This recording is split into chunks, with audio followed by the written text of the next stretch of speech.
Tonight on Digital Tour. Summer planning, e-governance, personal digital assistant. Upload.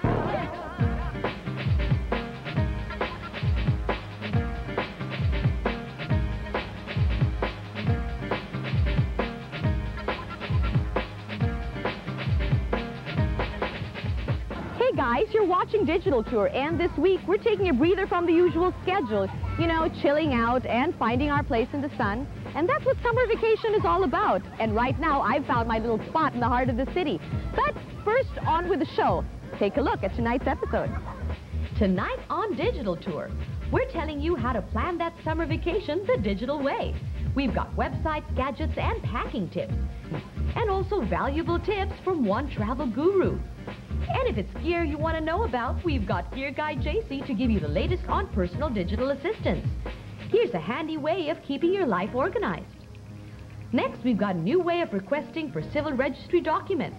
No more lining up. Now it's just click, click, click with this e-governance site. Plus, we've also got tips on how to clean your PC. Time to kick back and chill out as we give you a relaxing round of gadgets, websites, and digital living. I'm Iya, and Digital Tour will be right back.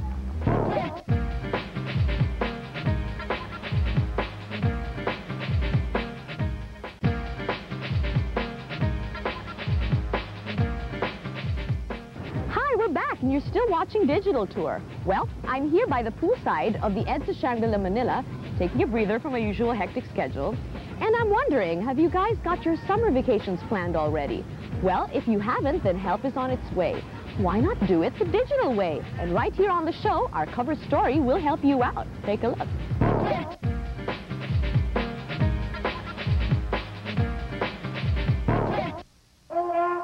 In case you were too busy to notice, summer has just declared itself open. It's a great time once again to lounge around in one of those fine sandy beaches, or maybe just experience the cool, fresh breeze while mountain trekking. In any case, let our travel guru share his tips on how to enjoy summer while still being digital. All right, everybody, it's summertime, and what's the best thing to do during summer? Why, of course, it's to travel. I'm Rovilson Fernandez, and I'm your host for today's episode of Balikbayan Now. And wait, what? What are you talking about? What show is this?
Out travel sites a lot. It's very thorough. It tells you everything from every main, historical site or every main tourist spot in every island. It's basically a one-stop shopping. I mean, you could even log on there and buy, airplane tickets, bus tickets, for example, and you don't even have to wait in line once you're at the terminal.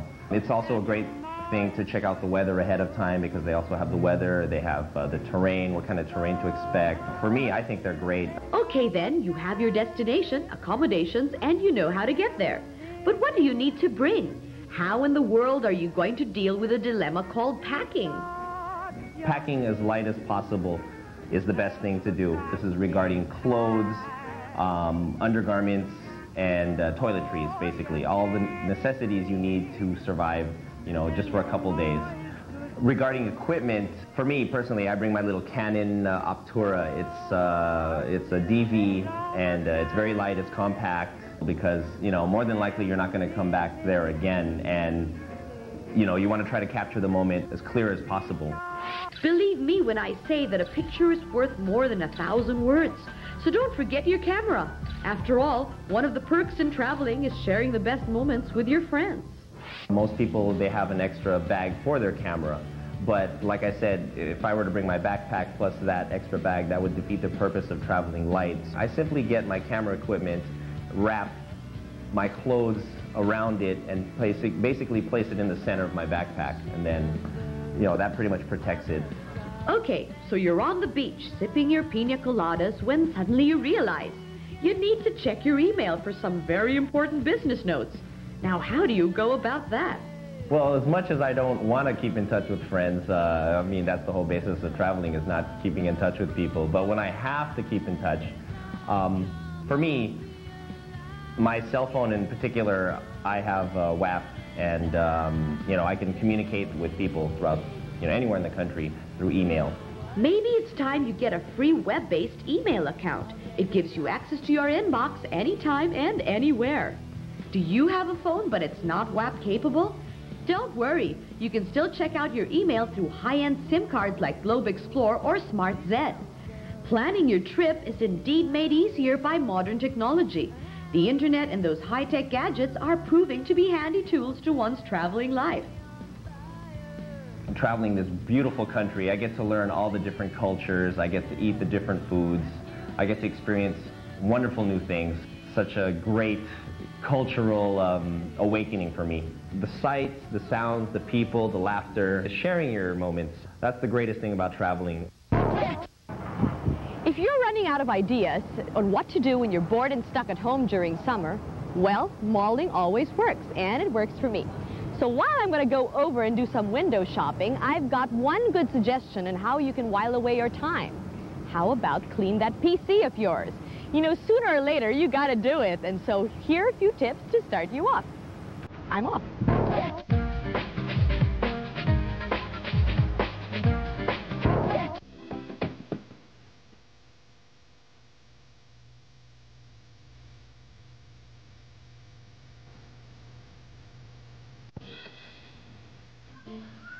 Here's the lowdown on PC care.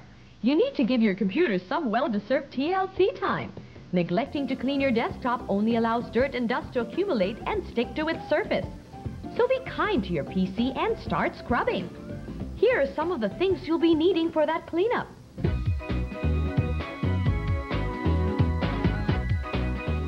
Some clean white rags, a bottle of isopropyl alcohol, a can of all-purpose stain remover like Wipeout, and a bottle of window cleaning liquid.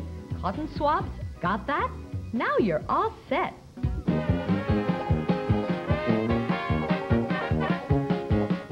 You should check out your CPU's fan every 6 months. Take the casing off, switch it on, and if the fan is whirling, you're okay. If not, well, it's time to get a new fan. Now dip your clean rag into your can of stain remover and apply to the surface of your CPU. If necessary, rub and scrub until the dirt disappears. You can apply the same stain remover to clean your CD-ROM drive. But be careful. A gentle touch should do the trick. Wait! Before you even think of removing your monitor's cover, think twice. You can clean the outside of your monitor, but you should never attempt to open it yourself. Why? Its picture tube retains very high voltage, even when it's switched off.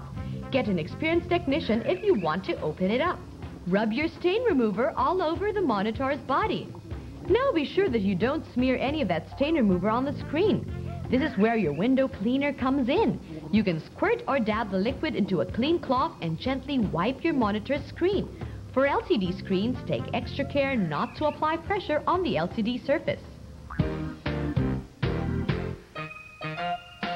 A grimy keyboard can become pearly white if you use a toothbrush to help you out in those small, hard-to-reach spaces.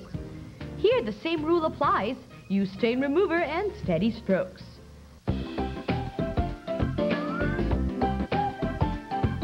the easy and most uncomplicated part. To clean your mouse, all you have to do is flip it over, turn the cover counterclockwise to get the trackball. Next, you may use rubbing alcohol and a piece of cloth to wipe the trackball. Scrape off dust from the inside of the mouse using cotton swabs and alcohol. Didn't I tell you that was easy?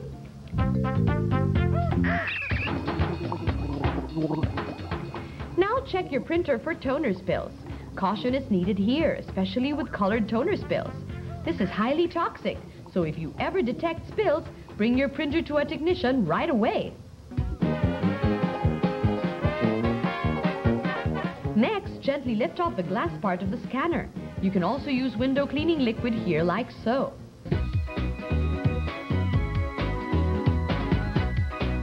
Now that your PC's got that showroom shine, don't you feel better? Oh, but one last tip. Try not to put off PC cleaning till the last minute. You might want to reserve a whole day to give special attention to your PC. Trust me, it'll be worth it.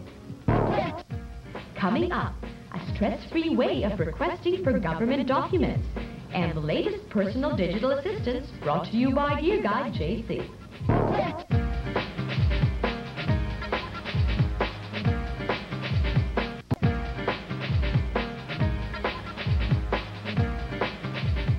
Hi, we're back, and you're with me, the mall rat Iya, and I'm here at the Shangri-La Plaza trying to do some shopping.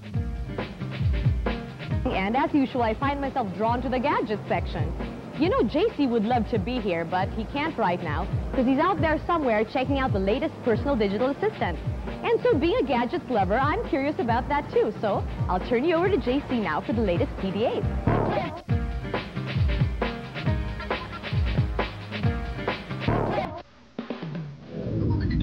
A few months back on Digital Tour, we have featured handheld personal computers like the Palm 5X, the Palm 3C, and the Cassiopeia E115.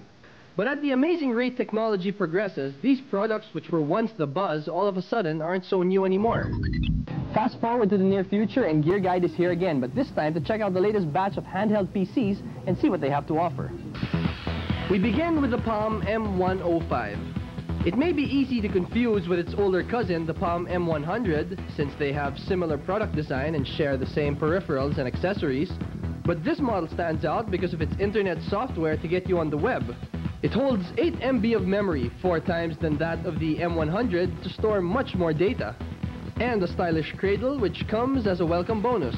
What I like about the Palm M105 is that it's an entry-level model, so it allows first-time users to convert from paper and pen-based filofaxes into a PDA. Secondly, it's a fun device. You can interchange faceplates just like those typical cell phones. And there are also a couple of cases available, one in leather and one in neoprene. Also, there are a number of devices, the accessories that will fit the M105, starting with the Palm Portable Keyboard, which also works with the 3 series, as well as a soon-to-be available MP3 player and a modem, 33.6 modem that snaps onto the back of the device. And lastly, it comes with the mobile internet kit. It's a big bonus. You can actually do SMS, which means you can text message. It comes with the email, which means you can send and receive any email address. It also comes with a web clipping application, which is Palm software for web surfing. So you think all these features are worth 10,800 pesos? Well, they say that's pretty decent by Palm standards. Next, let's look at the Sony Clie handheld. The name stands for Communication, Link to Information, and Entertainment. It features the popular Palm OS software and comes with standard Palm desktop applications. Like the M105, it's got 8 MB of memory, so you can view digital video images, video clips, and all that cool stuff. But what makes the Clie really stand out, you ask? As a Clie owner, what I like about the Clie is, one, the expandable slot available for the memory card. So I like Palm devices, but since I'm a power user, I really need extra memory for softwares and databases. Second feature is the jog dial, in which I can control my Clie device with one hand, as in literally one hand. And I can check my emails, contacts from an address book directly.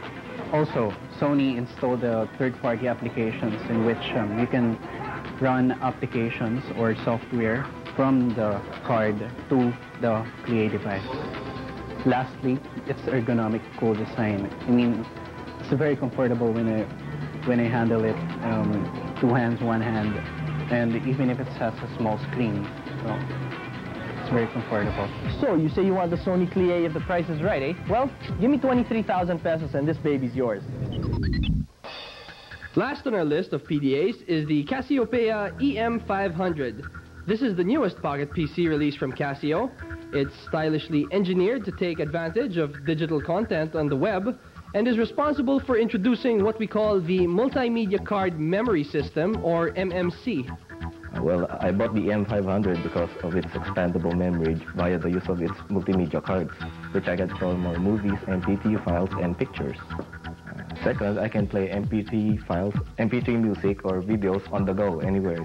I just bring my Casio and I can play it anywhere. Also, it has a 16-bit screen monitor where I can watch clear, quality movies, just like in a TV or computer monitor.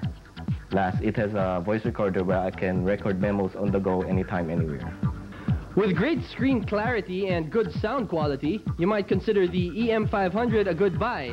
That is, if you're willing to part with around 24,000 pesos. As for now, these three handhelds have definitely got the buzz. It's just a matter of choosing which one's best for you.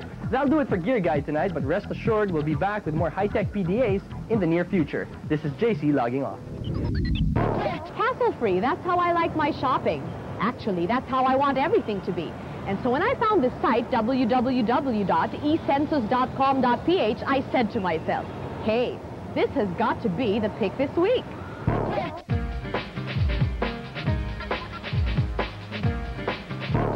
Need an important document and you don't really have the time to fall in line? Well, now you don't have to go through the hassle of lining up just to get that much-needed document. www.ecensus.com.ph is the answer to all your civil document woes.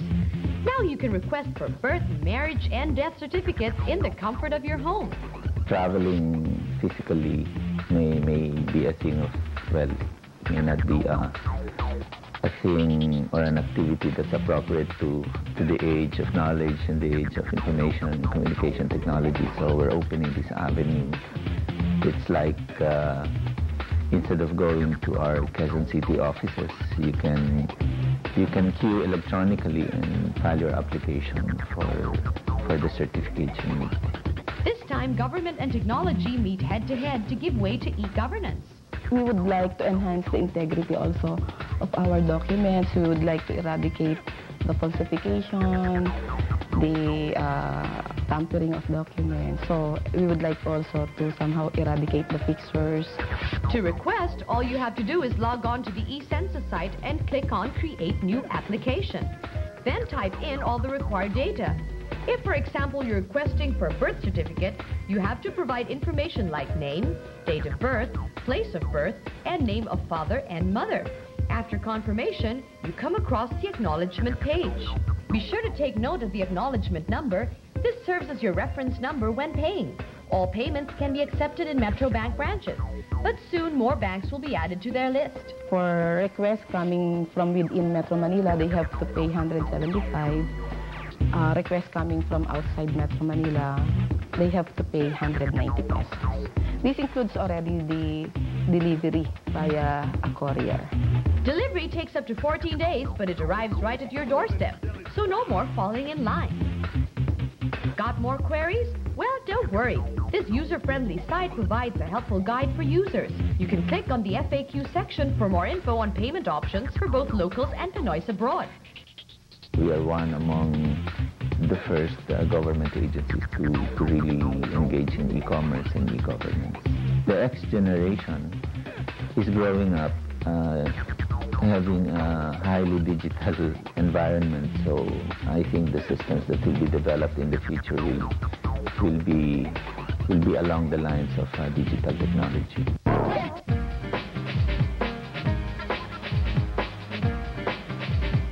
Next week on Digital Tour, we're showing you online shopping without the hassle. Forget credit card woes and delivery dilemmas. Plus, we have ringtones, printers, and culinary delights. All that and more next week.